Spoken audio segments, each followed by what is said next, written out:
Hey everybody, welcome to the Rich Marriage Podcast.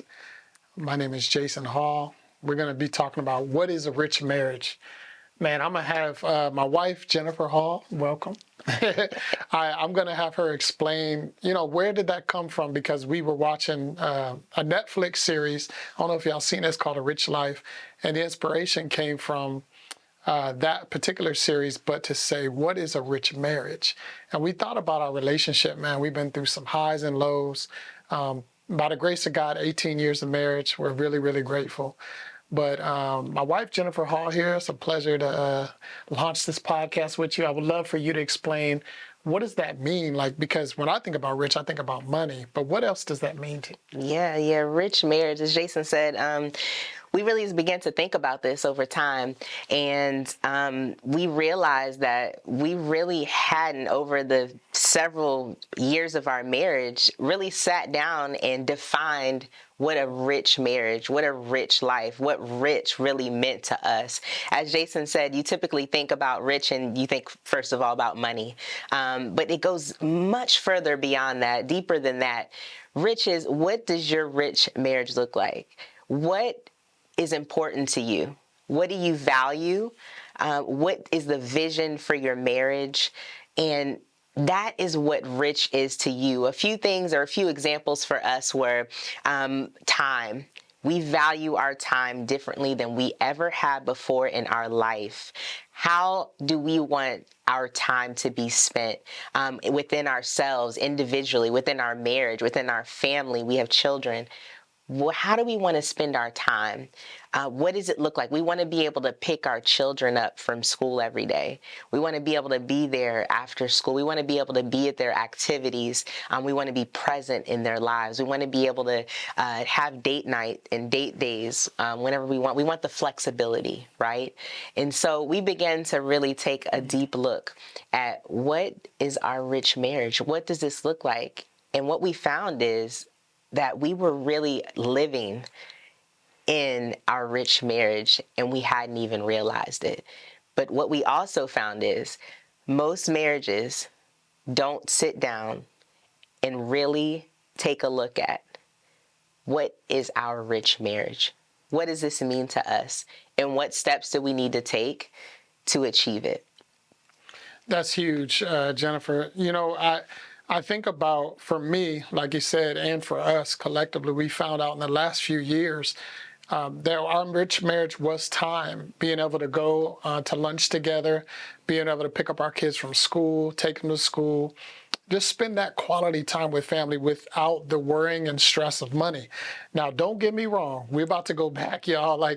We struggled financially for so many years. As a matter of fact, most of our marriage. But, I was consumed by working 12-hour shifts, overnight shifts, and security, all these different things. We both worked for the government in Washington, D.C. area. And we were just consumed with trying to get more, do more, be more, so we could survive. And as a matter of fact, we're going to break it down. We were in survival mode for a long time because of money and lack of time. But how many of you know that you can have both?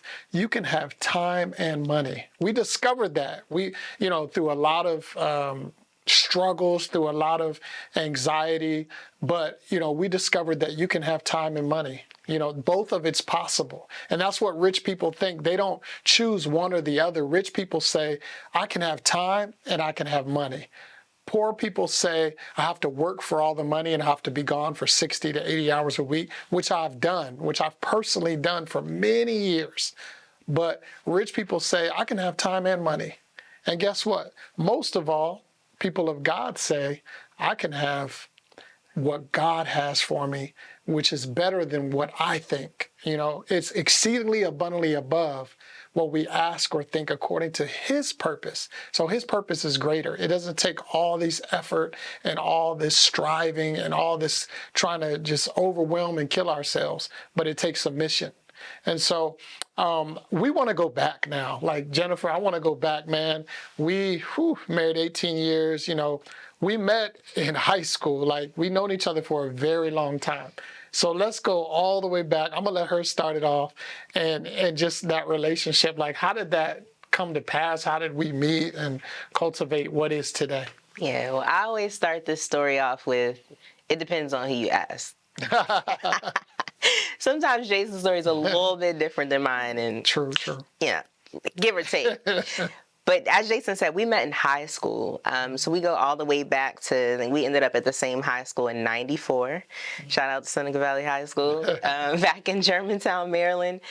We ended up at the same high school. Jason graduated 2 years before I did in '96. I graduated in '98. So we knew each other then, but we didn't know each other. Jason says, again, it depends on who's telling the story. I'm going to tell his side a little bit. He said I was a little bougie.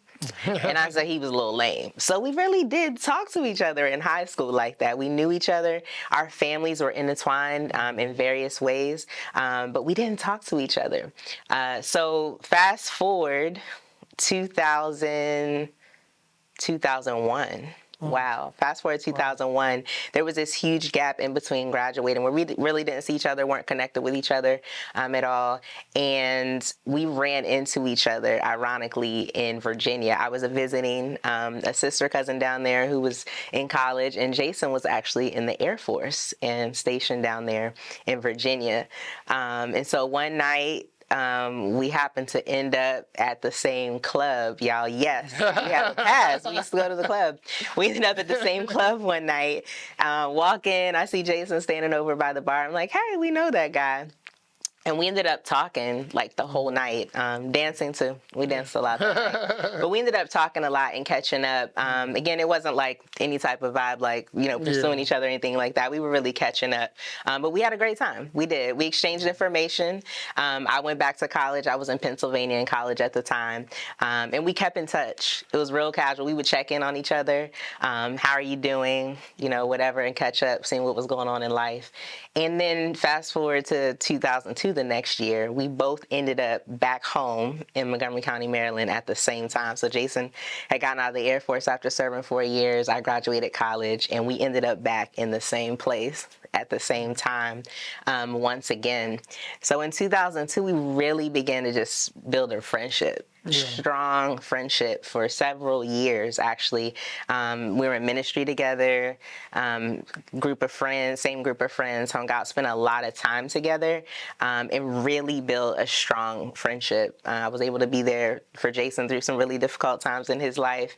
We even dated other people in front of each other. I mean, it was a deep friendship, right? And so fast forward again 3 years, by 2005 it was, in a lot of conversations, trying to pursue a relationship once on our own, we did, within ourselves, and realized that we were better off as friends. But there was always something there, I think, and a lot of other people, I think, saw too that something was there.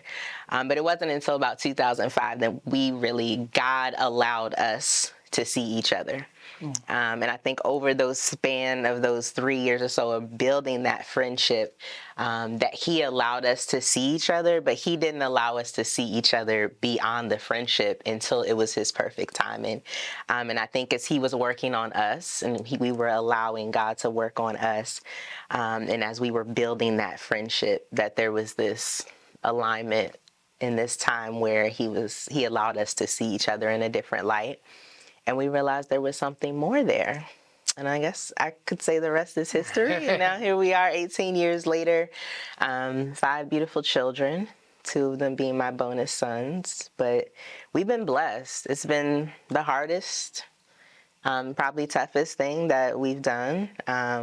We've done it together. It's been an amazing ride.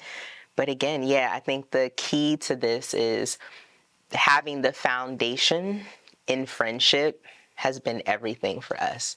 And because of that, we've been able to navigate and endure things differently.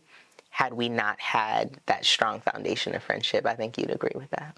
Yeah, that's huge. I just have to say that's so powerful, because people fall in and out of love, but friends stick together forever. And so true friends. So honestly, our foundation for our marriage is friendship. We're actually really good friends. And so the times where we struggle romantically, and those type of deals, we actually hold on as friends And it's so powerful. I can't even begin to tell you. It's a whole nother podcast and conversation. It is. But anyway, you know, there was a time I just want to share really quickly. In 2017 was, I would say, for personally, it was the hardest year of our marriage. We are a blended family. I came with 2 sons already born previous to the relationship. And that was very, very difficult. Like, we were in counseling. We were really struggling. It was, as a matter of fact, ironically, it was Hurricane Harvey that year. We were living here in Houston, Texas, and the hurricane came and was destroying people and families. And our family was definitely affected physically, mentally, spiritually. And it was very difficult. I remember one particular moment we were in the counseling, and thank God for counseling. Yes. Counseling's huge. And we were in professional Christian counseling, sitting in the office, and my wife was crying. And I'm like, wow, there's something I'm not doing. That's right. I had to humble myself. You know, sometimes you got to humble yourself in marriage. And I realized that I had to submit, you know, to what God was doing. And it was a storm. But how many know that in that time of struggle and trials, it brought us closer together? It was a tremendous blessing. We've been through a lot, but physically, financially, mentally, spiritually, all encompassing, right? But that's why we're here today. As we get ready to wrap up this, and I'll let you, you know, finish us off, but just really want to encourage everyone, like, our rich marriage is ours, but yours might look different. You know, there's no judgment on what ours is to yours. We're not telling you in this podcast how to do it. We're telling you how to be you, you know. And so for us, it was time. It's also having the sufficient resources and funding that we need. But we're not striving for those things. We're actually submitting to Christ. That is our relationship. We submit to Christ and allow God to show us the path. Sometimes, you know, we do things in our own strength, and it's really, really difficult. Like, I can't try to love my wife all the time because I'm going to fail sometimes. But with Christ, you can do all things. So submitting to Christ is the love that I need for me in order to show the love to my wife. And so in your relationship, whatever it might be, you know, to be able to show that love, it takes somebody from above. It takes God to do that. And so I needed that. You know, I'm here to share that story. And anything else that you want to share as we get ready to wrap up the first episode? I know you got some wisdom to drop. No, yeah, so much more to come. I mean, I'm super excited. As Jason said, our rich marriage may not look like your rich marriage, but what we do want you to know is that it is possible. All things are possible with God, and we've been able to build the life, build the marriage that we have today only by the grace of God. As Jason said, we've been through a lot, but our foundation wasn't just in friendship, but it was also heavily founded in faith. And through that, we've been able to withstand the things that we've been through in these 18 years. And we're excited to kick off this Rich Marriage podcast to share what we've learned over these last 18 years with you, in hopes that it might help you, encourage you, inspire you to not only improve your marriage, work on your marriage, but also to discover what your rich marriage is for you and your spouse. Awesome. Well, this has been the very first episode of Rich Marriage Podcast with Jason and Jennifer Hall here. And what I want you to encourage you to subscribe. You know, go ahead, subscribe to this new YouTube channel. We're on all social media platforms.